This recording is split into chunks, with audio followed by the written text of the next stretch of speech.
एक बार की बात है। चंदनपुर गांव में एक बनिया रहता था जिसका नाम धनीराम था, जो कि बहुत लालची था। वह हमेशा पैसों के बारे में ही सोचता रहता था। जब भी उसे कोई धन मिलता उसे वह अपनी तिजोरी में इकट्ठा करके रख देता। एक दिन वह कुछ सामान बेचकर वापस अपने घर आ रहा था।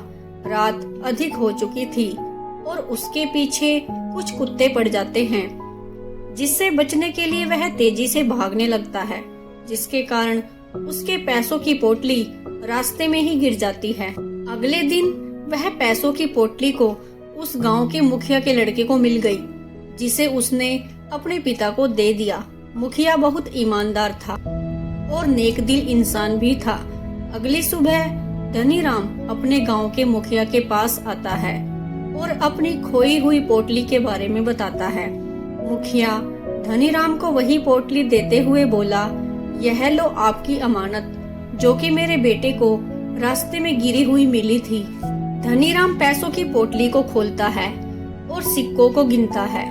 उसके अंदर लालच आ जाता है। सिक्कों को गिनने के बाद वह बोलता है कि इस पोटली में तो 100 सिक्के थे, लेकिन अभी इसमें 50 सिक्के ही हैं। मेरे 50 सिक्के आपने रख लिए, 50 सिक्के मुझे और दे दो। मुखिया धनीराम को बहुत समझाने की कोशिश करता है कि इस पोटली में सिर्फ 50 सिक्के ही थे, लेकिन धनीराम मुखिया की एक भी बात नहीं मानता और वह अपने राज्य के राजा के पास जाता है और सारी बातें बताता है। राजा ने मुखिया और उसके लड़के को दरबार में बुलाया और दोनों से पोटली में रखे सिक्कों के बारे में पूछा। उन दोनों ने जवाब दिया कि इस पोटली में सिर्फ 50 सिक्के ही थे, लेकिन धनीराम 100 सिक्कों के बारे में बोल रहा है। राजा ने अपना फैसला सुनाते हुए धनीराम से कहा कि आपके हिसाब से कितने सिक्के कम हैं? धनीराम ने बोला 50 सिक्के कम हैं। राजा ने धनीराम से कहा कि इसका मतलब इस पोटली के असली मालिक आप नहीं हो। जब तक इसका असली मालिक नहीं मिल जाता, यह पोटली अभी इस लड़के के पास ही रहेगी।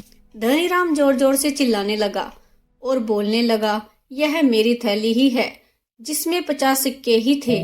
लेकिन राजा ने धनीराम की एक न सुनी। अब धनीराम को अपने द्वारा किए गए लालच पर पछतावा होने लगा।